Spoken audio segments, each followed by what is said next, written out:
of the Society. And our very first order of business at this, the 4th annual Charles N. Brower Lecture, is to acknowledge Charles Brower for his longtime support of the Society as truly one of the most influential individuals in the history of this organization and in support of its ongoing programs.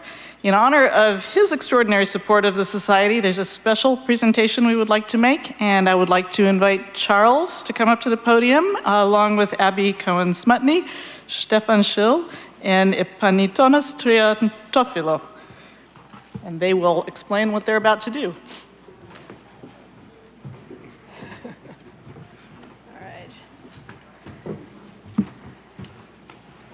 Well, a number of Charles's greatest admirers some time ago, looking forward to the occasion of his 80th birthday, embarked on a project of putting together a book to celebrate Charles's birthday and his influence and on so many of us, and as a token of friendship. The result, which Charles already knows about, he has seen a different version of this, but we finally have the beautiful leather-bound version, which was published for him. The result is a book which is called Practicing Virtue Inside International Arbitration, is a collection of 42 essays written by many of his greatest admirers, not all. I know quite a number of them who wished to contribute but didn't have the chance. Charles has so very many friends and great admirers that it was not difficult for us to assemble such an extraordinary collection of essays by many of the leading experts in the field who were very pleased to present as a token of friendship these manuscripts. Well, I do recommend the book to you, which you will find, by the way, at Oxford University Press's table. And if you order a copy here, I believe you will get a discount for getting one at the meeting of the annual of ASIL. But without further ado, I'm going to give this to Charles. Charles, thank you. Thank you very much.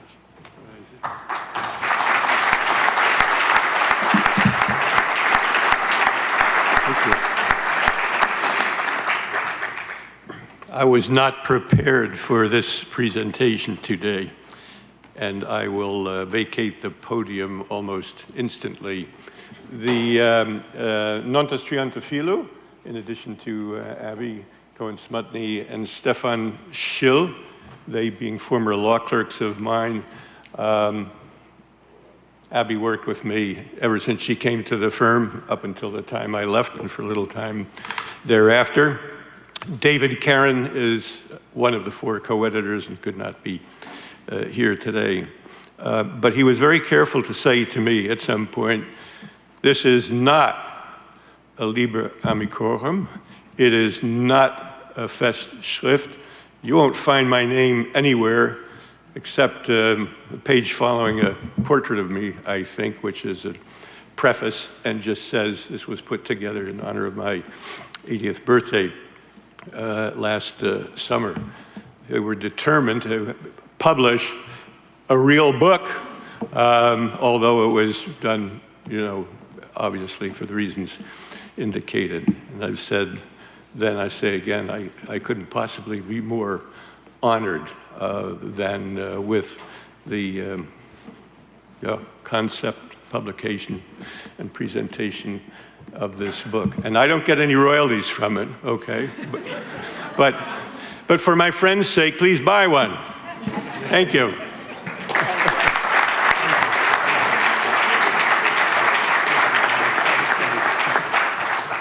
Oh, they want you to pause for a photo. Come back Oh my for God. 1 second. This Yes. is for the record. Well, l'éternité. It's not really a lineup, so come on.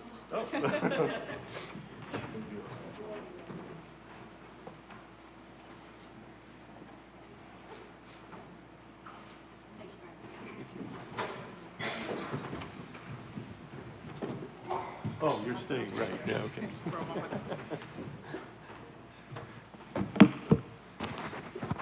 It's now my great honor to introduce our 2016 Charles Brower lecturer, Professor Gabrielle Kaufmann-Kohler. She follows in the distinguished tradition set in 2013 when we had at this podium Vivi Johnny Vader of Essex Court Chambers, 2014 Sundaresh Menon, Chief Justice of Singapore, and last year our very own Michael Reisman of the Yale Law School. Gabrielle Kaufmann-Kohler is a partner at Levy, Kaufmann-Kohler, a Geneva law firm where she practices as an arbitrator in commercial, investment, and sports arbitration. She's also a professor of law at the University of Geneva, where she teaches international arbitration and private international law. She has acted in over 140 international commercial and investment disputes, at least as of the time that this bio was prepared. Maybe it's up to 150, 200 by now. And she regularly ranks among the top 10 arbitrators in the world. She presided at the Court of Arbitration for Sports Ad Hoc Division for the Olympic Games. She's honorary president of the Swiss Arbitration Association, a member of the ICC International Court, the board of the American Bar Association, and the International Council for Commercial Arbitration, ICA.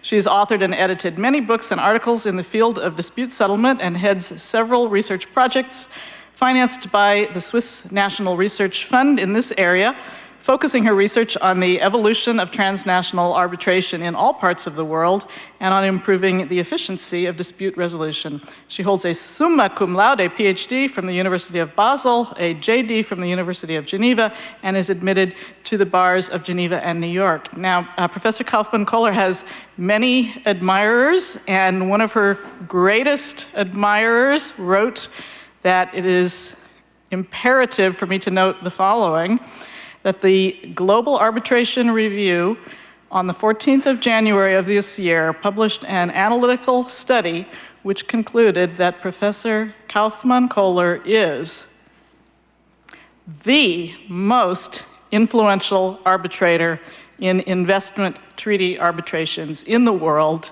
And I venture to say that the person who prompted me with this tip knows whereof he speaks. So I would now give the floor to Professor Kaufmann-Kohler.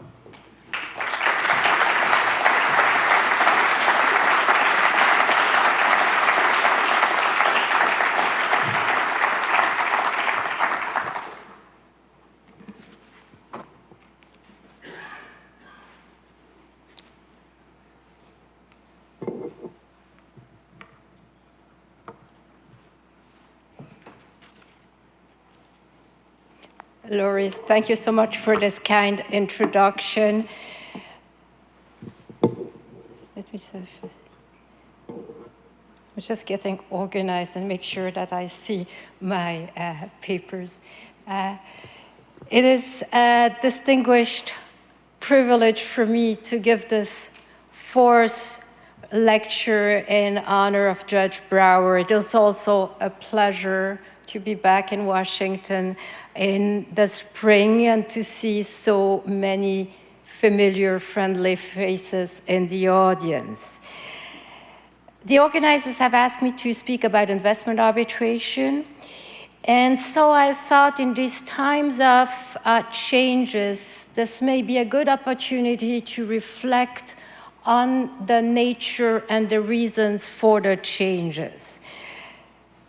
I will look at structural changes in the system of investment arbitration, not at substantive changes in the protections that you find in more recent treaties. And essentially, I have in mind, when I speak of structural changes of the I have in mind the investment court in the CETA, as well as the EU proposal for an investment court in the TTIP, and the reference that you find in more recent treaties to a possible creation of a multilateral investment court. And I would like to give a framework to this reflection. I would like to look at these changes through the prism of accountability in investment arbitration. I've often heard that investment arbitration is not accountable, And so I've asked myself, well, what does that mean, not being accountable? And will the changes that are envisaged bring an evolution to this? I will not teach this audience that there is a lot written. There's a wealth of, now let me see what I can, yeah. There's a whirl of books and ideas, and there's a very lively debate about legitimacy of investment arbitration, not least an article by Judge Brower a few years ago. There is, of course, also a lot of literature on legitimacy, on accountability in international law, about national courts, about international courts and tribunals. There's a lot about the relationship with judicial independence, and beyond the area of law, there is also a vast literature on these concepts in political sciences and sociology. I will, of course, not be able to do justice to the richness of the intellectual debate. In an award, I would say all the arguments are subsumed in my analysis, but here I will simply say I hope I have not missed anything of major relevance. So I will proceed in 3 steps. I will first look at the 2 related concepts of legitimacy and transparency and their relationship with accountability, and then I will focus on accountability itself. What is it? For what are investment tribunals accountable? To whom? And then I will compare this with national and international courts and tribunals. And in a 3rd and last step, I would then look ahead at possible evolutions. In my first phase about the related concept, let me start with transparency because it's the easier one and it needs no definition. Everybody knows what transparency is. It's often said that investment arbitration is not transparent.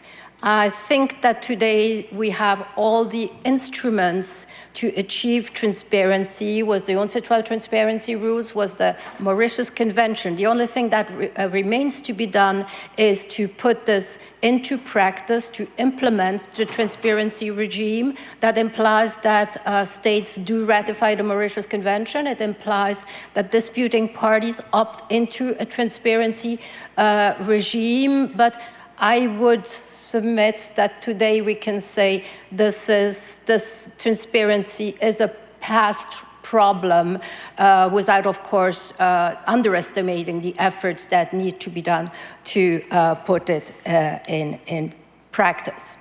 Legitimacy is a more difficult concept. In international law, it is generally considered that legitimacy is given by the consent of the states. But you can also look at legitimacy with a different understanding that is mainly the one marked by the theories of Max Weber, and that is more an issue of perception. It is the acceptance that an authority the exercise of authority is justified. That's the way I have to hold my papers so that I have light on it. Close parenthesis. But it's important to define the legitimacy concept of Max Weber in the right way. Is the acceptance that the exercise of authority is justified, which acceptance leads those that are affected by orders emanating from this authority to obey these orders. And they obey these orders not because they're coerced, but because they accept, because they agree with the exercise of the authority, because the authority somehow looks trustworthy to them. So it is a question of perception. How is legitimacy linked to accountability? I would say that accountability is a way of ensuring legitimacy. And I did not say before what the relationship is between transparency and accountability. I believe that accountability is furthered by transparency. So that leads me then to my second part that deals with the accountability itself. Before I say what it is, let me say what it is not. I have found no mention that it is somehow, no indication that it is somehow a foundational principle of investment arbitration. The dictionaries define accountability and accountable as required or expected to justify an action or a decision, responsible, answerable, or when one party must report its activities and take responsibilities for them. In political discourse and policy papers, it is easily used as a synonym for loosely defined values such as good governance, responsibility, integrity, transparency sometimes as well. Yet there is no consensus about the content of accountability as a value. And because there's no consensus, I prefer to look at it like a process, a mechanism to achieve democratic aims. And when, in our context of dispute resolution, I would say that the aim is, of course, resolving the dispute, but in the prevalence of the rule of law.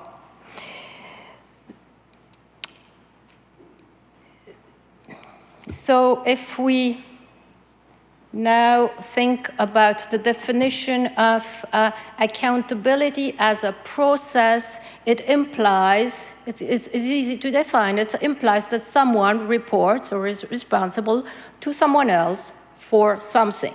And if we now try to apply this to investment arbitration, who is responsible? Well, my assumption is that I want to look at the investment tribunal. So I'm looking at the investment tribunal is responsible for what?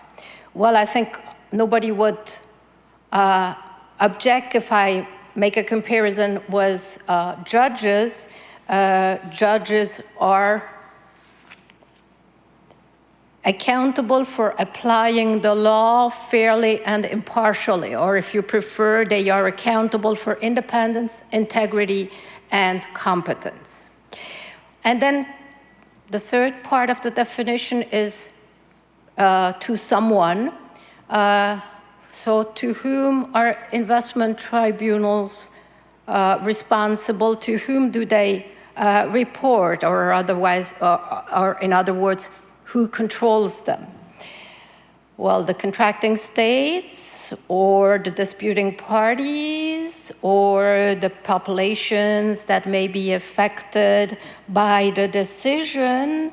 And of course, here we sense that we have a difficulty with judicial independence. We clash here with judicial independence.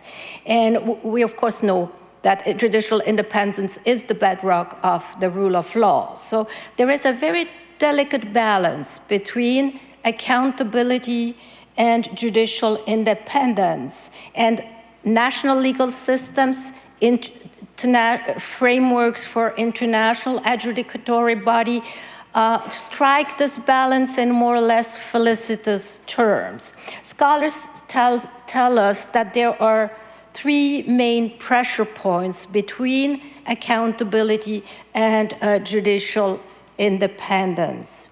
And these are essentially, let me skip that because that is too complicated, that decided this morning. It obfuscates the thought, the line, the train of thought. Accountability has three pressure points with judicial independence. The first one, or contact points if you prefer, the first one is the selection of the judges. The second one is compensation, and the third one is discipline or disciplinary power. Now let me take each one and try to apply it to investment arbitration. And I will compare it with national judiciaries rather than international courts. And this is because it seems to me that the mission of an investment tribunal resembles more a national highest court, constitutional or administrative court that resolves disputes between a private party and the state.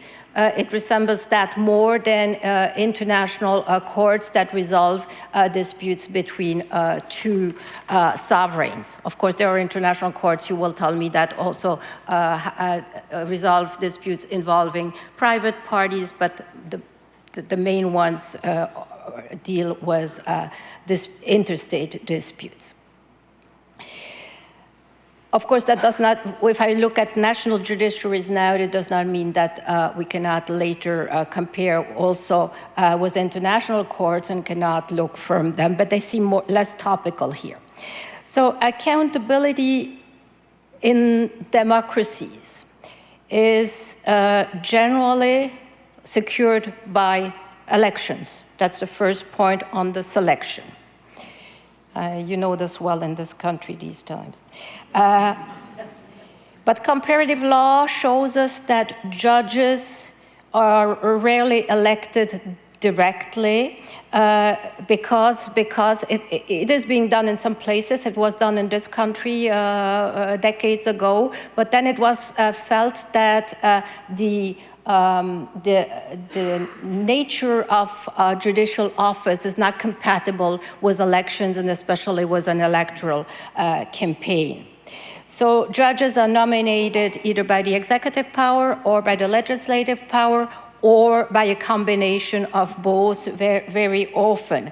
Obviously, accountability can also be indirect accountability in the sense that you can have chains of accountability, and that would imply that mode of selection would imply indirect accountability. Interestingly, to ensure judicial independence, it is generally considered that the security of tenure is vital. And that, of course, it does not exist in investment arbitration. Security of tenure in investment arbitration is replaced by market forces that are based on reputation and therefore give hopes, at least, of reappointment. That is not a bad thing, I would say, in terms of quality, but of course, you see that it may raise issues in terms of accountability. And the direct or the indirect elections of judges is replaced in investment arbitration by direct appointments by the disputing parties. Now, of course, one party is the respondent state. The respondent state will appoint one arbitrator, and the respondent state will have a say in the choice of the chair being directly or by delegation to the institution who will make the appointment. So one could think that is not a bad system, since it gives one party, the respondent state, who may be affected by the outcome, a say in the selection of a direct say in the selection of the tribunal. But of course, that is the executive power of the state who will make the decision. And if we look at some more sophisticated democracies where the parliament may be involved as well in the election of judges, there one could say there is some weakness. That could be alleviated by closed arbitrators lists, but lists as they are practiced are open lists. The next point is compensation. it's interesting as well to see that financial security is considered another vital guarantee for judicial independence, and it does not exist in investment arbitration either. However, that doesn't seem to raise much of a problem. I note that the CETA, in the CETA, the contracting states were satisfied with providing for judges without salaries and paid at exit rates, and the same proposal is made in the draft TTIP as provided by the European Union. So let's go to discipline, which is the third pressure point. Or disciplinary power, if you prefer. In permanent courts, there's generally a president of the court, or there is a judicial committee of some sort that has disciplinary power over the members of the court. In investment arbitration, the position is different. Of course, biased arbitrators can be removed. The institution can revoke under most rule, as an arbitrator who does not comply with his or her duties, and major procedural errors can give rise to annulment of the award. The revocation power of the institution is probably the closest we come to the disciplinary power in judicial settings, but it is true that the institution may itself lack the accountability, and therefore its revocation powers may not achieve the accountability aims, and it is certainly much more difficult to discipline an undefined core of arbitrators, ad hoc arbitrators, than members of a standing body.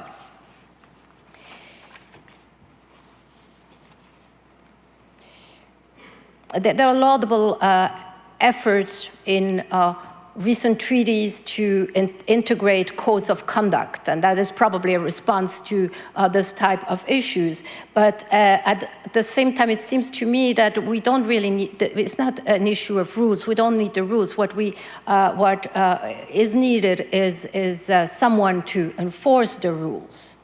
And even if it never happens in reality, there is a symbolic value about having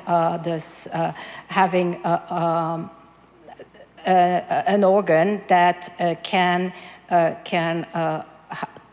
discipline judges or arbitrators. So if I pause here now, having reviewed these three pressure points between accountability and judicial independence, what do I observe?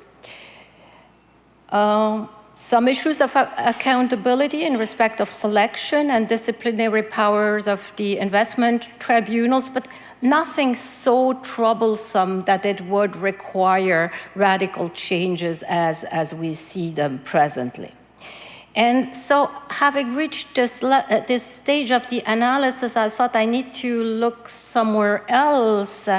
Maybe a comparison with courts could lead the reflection a little further. And so I thought, let's start with international courts. Let's look at what the characteristics of international courts are and compare. So an international judicial body is commonly defined as being permanent, established by law, applying international law and pre-existing procedures, and issuing a binding decision. If we apply these five characteristics to investment tribunals, they meet all of them but for the permanence.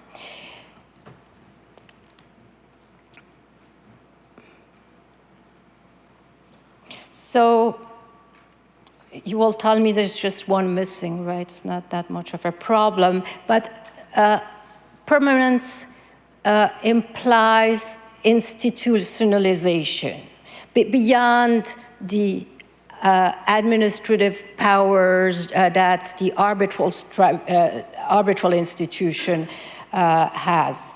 And while we know of many drawbacks of institutions, they convey an impression of solidity that contrasts very much with the somehow fragile or precarious nature of ad hoc tribunals. I've tried to illustrate this with the Peace Palace on the one side that is indeed a solid building, and then 3 individual arbitrators walking on a sidewalk. It's in front of the building that houses ICSID, so there's this a little link with a building, but still it's just 3 individuals on a sidewalk.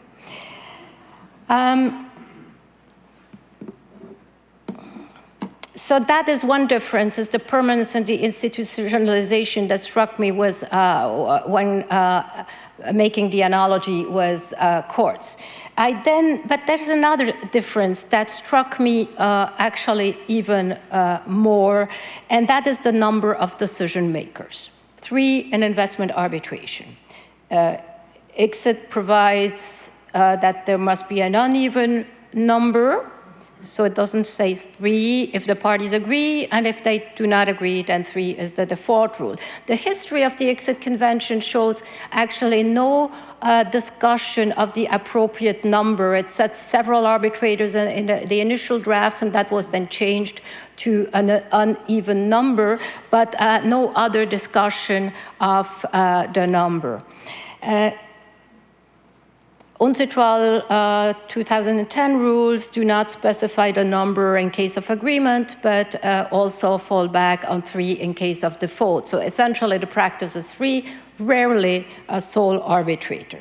But the picture is then very different if you look at international courts. Here it is. ICJ 15, 17 if you have ad hoc judges.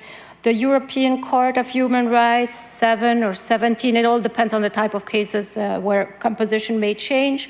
The European Court of Human Rights is interesting because it's another asymmetric mechanism that deals with claims of individuals against states, like investment arbitration. ITLOS 5, 9, 11, I know, of course, that ITLOS can also provides for, UNCLOS also provides for 3-member panel arbitrations. But still, the European Court of Justice, 5 or 15 for most decisions. The WTO appellate body, 3, but exchanging views was the 4 other members. The panels, the first instance panels are also 3. But I should add, of course, that the WTO dispute settlement bodies have the support of a very strong secretariat, and that should not be underestimated when you seek to assess this mechanism.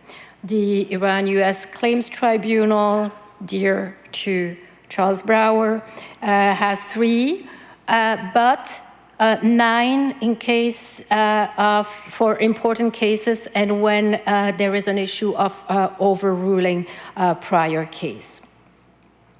So now you could object that the impact of decisions of these courts of investment tribunals do not rise to the same level than those of these international courts.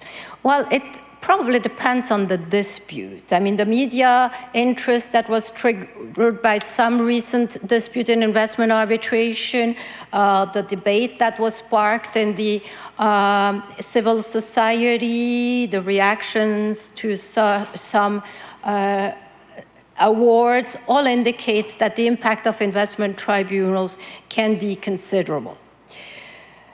So earlier I had compared investment tribunals with national courts, and maybe it would also make sense to do the same here. I've just taken a few, those that are more familiar to you and to me. The US Supreme Court, 9, well, actually, presently 8, and we see the difficulties that arise from there, but the rule is 9. The German Bundesgerichtshof, 5. Of course, I've taken the most usual composition, it may vary depending on the type of cases, the French Cour de Cassation 5, the Swiss Supreme Court 5. And the number of 5 that is recurrent here is probably not a coincidence. There are, although not uncontroverted, I should say, there are studies by psychologists about group dynamics and decision-making that seem to indicate that this is a very good number, if not the optimal number. In smaller groups, the individuals feel more exposed, and in larger groups, the process becomes more cumbersome and the individual members are less engaged. So what can we draw from this comparison with the composition of courts? Essentially, I would say that the current investment arbitration systems gives individual huge leverage. This is not the typical investment arbitrator, I'm sorry about that, but it shows well the idea of the lever that you can lift the world. Of course, an exaggeration. Now, if I make this observation of leverage, I would like to stress that I'm assuming a perfectly impartial, independent tribunal. This observation is completely distinct from critiques that we have about ideological preferences or biases. This is not what it is. I'm just looking at the structure. And also, although it is not, I believe, articulated in this manner, in these terms, this leverage explains I think in large measure the accountability concerns that are leading to the proposed changes. And there are a number of factors that reinforce these concerns. I could, for instance, speak of the fact that the pool of arbitrators is relatively small. Insiders think that participation in that small pool is merits-based. Yeah, it may well be, but what insiders think here is irrelevant. Outsiders to whom the investment tribunals are accountable, while at the same time being independent, associate the size of the pool with a type of club with all kinds of dubious compromises and arrangements. Another relevant factor when considering arbitrators' lever is the return of the state in the aftermath of the economic financial crisis with a number of decades of disempowerment of states. And that is probably linked also, linked with the return of the state is maybe the fact that the political and economic organization of the world are at variance with each other. The economic system has become truly global, and the political structure continues to be nation-based, and investment arbitration is one of the places where the two meet with the difficulties that their differences bring. Another reason why the leverage of individuals raises concerns is the progress of democracy in these last decades. From 40 democratic states in 1972, we count in 2014 122. Now, of course, you could argue about whether the classification of one regime or the other, but that is marginal. The trend is overwhelming. The spread of democracy and participatory government, that is a quote from Henry Kissinger's latest book entitled World Order, has become a shared aspiration, if not a universal reality. So it is true that in the optimist of the immediate post-Cold War era, it was assumed that democracy and free markets would bring along, so to say, automatically a world that is just and peaceful and inclusive. In the meantime, we have seen that this was an illusion. It was an illusion, and sectarian bloodbaths, terrorism, wars have proved it an illusion. But the reality of democracies does remain. And that leads me now to my third part about looking ahead. If you accept my analysis, and you may well not accept it, then the current system gives individuals powers that are difficult to reconcile with democratic values. And if that is true, then we can understand that changes should be made. There is one risk, of course, is having noticed this fragility of the current system, one would rush to the other extreme, and from a commercial paradigm would go to a interstate dispute settlement model. That would shift, that shift would neglect the true nature of investor-state arbitration. Investor-state arbitration is precisely investor-state. It is not investor-investor. It is an asymmetric dispute resolution mechanism.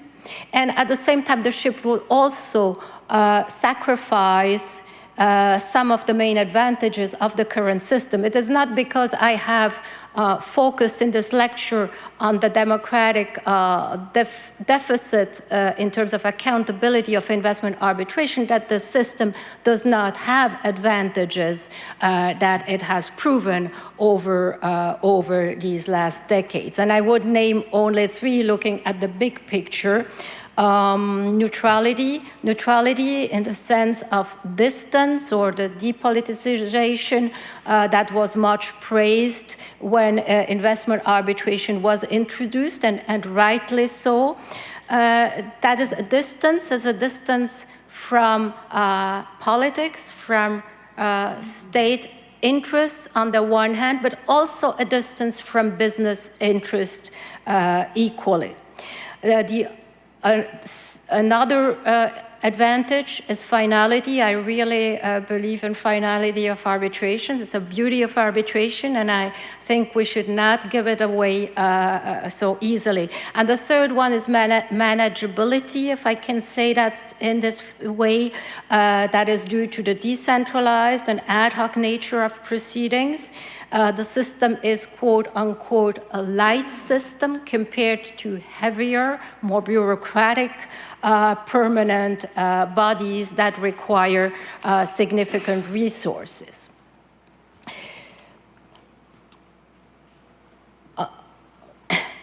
The EU design of an investment court implemented in the CETA, present in the proposal of the EU to the US for the TTIP, does exactly that. It shifts it to an interstate model. There are 15 members in first instance, chosen by the states in panels. They sit in panels of 3. By the way, 5 judges for 28 EU member states. What may be an internal problem for the EU. But they sit in panels of 3, each composed of a national of each contracting party and a third country national. So the distance is entirely gone. You have reintroduced nationality and politics. The design is also likely to place the entire responsibility of the decision on the third country national. You will tell me that doesn't matter that much because there is an appeal. Yes, there is an appeal, but at the appeal level, the composition is exactly the same. So ultimately, the decision will be made by the president of the appellate body, who is the third country national on the appellate body.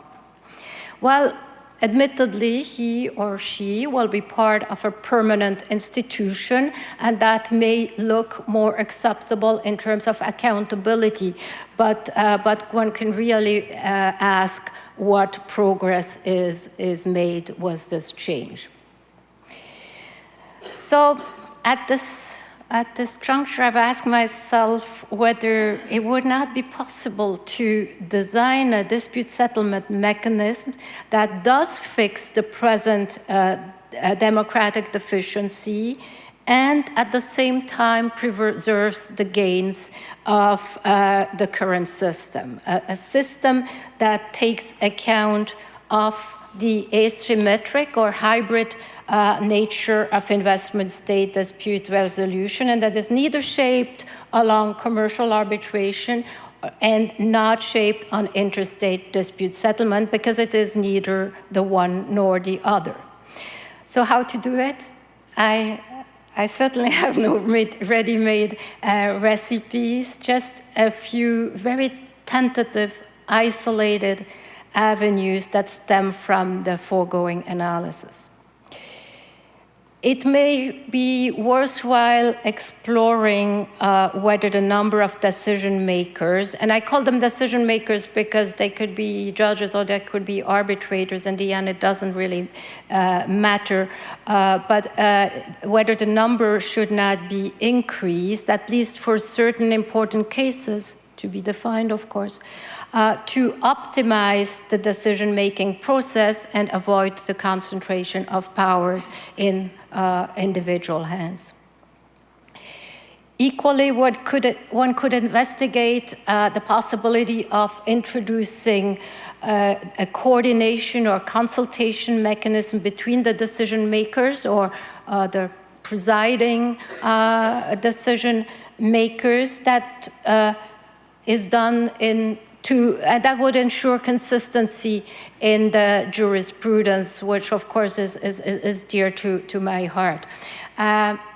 This is done in many national courts. It is done, we have seen it before at the Iran U.S. Claims Tribunal. This is done it was in the WTO appellate body. That would improve consistency at the same time without requiring the creation of an appellate body, and that would possibly preserve the lightness of the dispute resolution system. And if a roster of decision makers must be established, maybe that would be considered necessary. One could revert to Aaron Brock's very first vision of what later became ICSID. In his first note on the ICSID Convention, he provided for a closed list of arbitrators that was then open in the course of the elaboration of the convention. And he also states that, the states would provide the names to be integrated in the list of arbitrators, but they would be, I quote, required to seek advice before making the decision from their highest courts, their law schools, bar associations, commercial, financial, and industry organizations. Of course, we know systems where this is so on paper and is not implemented in practice. One would have to find ways so that it is truly effective. Incidentally, the Court of Arbitration for Sport, which in a completely different area has similar types of issues, has a mechanism to ensure that athletes do participate in drawing up the list of arbitrators in addition to sports governing bodies. These are just a few provisional thoughts around the general idea of a dispute settlement mechanism that meets the accountancy expectations of democratic societies and takes into account the hybrid nature of investment arbitration. It was an honor for me to give the fourth Charles Brower lecture, and I thank you for your attention.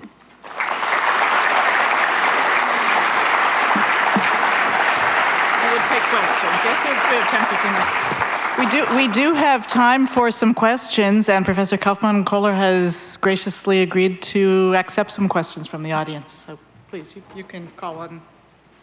The problem is that I don't see anything. I don't see it. Blinding light out here. No, maybe if I do it like that. Yes, all right. So Peter Becker at the microphone. Yes, thank you for that lecture. I recently, Peter Becker, University of Dundee and CMS, I recently had the honor to appear before you where you chaired a panel of 3 arbitrators. And you said that, according to some, 5 is the optimal number, but you stopped short of offering your personal view. Should we have more investment arbitration tribunals consisting of 5 arbitrators, as we have routinely seen in ad hoc arbitrations, where the tribunal is charged with adjudicating a maritime boundary dispute? And what would that mean for the economic feasibility of the case? I think we need to look at it very carefully. You can, of course, compare to the current situation where you have 3 arbitrators. You can find that it is less costly. At the same time, to be realistic, you should also compare with what it will be to have in investment courts. Now, how does this all play together? It's very much an issue of political wills. How will the political wills and contracting states proceed? But the reality of an investment court is already here. So we need to look at all the different variables, and the idea of increasing the number of arbitrators. I'm fully aware that it will be heavier. Same thing for transparency, by the way. Transparency also makes proceedings more cumbersome, and yet it was a demand and it has been implemented. So yes, why not? I would certainly look into it.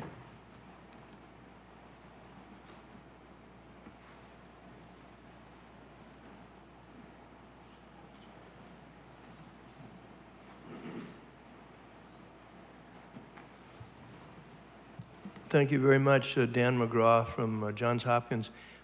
In the WTO, the appellate body has been very important in terms of maintaining coherency in the jurisprudence. And as you said, they only have 3 arbitrators at the beginning, and some of those opinions have been very heavily criticized. But can you express an opinion about whether what the value of an appellate mechanism would be just on its own with respect to investment disputes?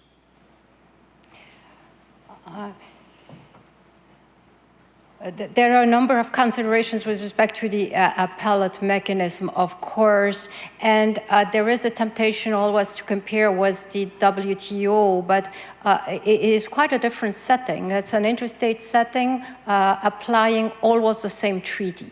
So we should not forget that. Having said that, maybe we will come to an appellate mechanism. There's one provided in the CETA now. There may be one coming in the TTIP. But at the same time, I would be careful to analyze whether it is really needed and whether there are no other ways of achieving some consistency, because it will make proceedings longer and much heavier.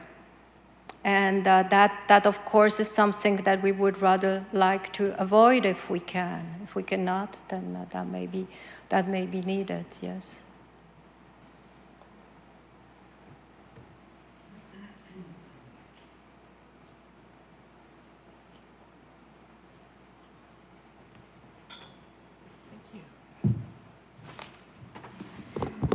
If there are any other questioners, I'd invite you to come to the microphone. If not, then it would be my privilege to conclude this excellent event. I think we have in the audience really a wide range of experiences and exposure to international dispute settlement, from the most experienced arbitrators to those who are just students trying to sample the subject and determine whether it's something that they might like to consider for themselves. And then we have many of us who are generalists in public international law or in other aspects of dispute settlement. And I think everyone in the room has learned quite a lot from this very insightful lecture, and it's at least given us a framework to think about these very important questions. I want to thank you very much then for your remarks, and also thanks to Charles Brouwer for making possible this lecture series. And I've been asked to make two announcements. The first one is that the closing assembly for today will take place in this room with Justice Breyer, and that will begin promptly at 4:45, which is not that long from now. And second, those of you who will be going to the gala reception after the assembly, that I believe that the tickets are still on sale for that. You will need a ticket to get into the reception, so if you don't have one yet, please purchase those tickets at the break, and there will be instructions provided for how to get from here to the National Building Museum where that gala reception will take place. So please join me in thanking Professor Kaufmann-Kohler for a truly excellent address. Thank you.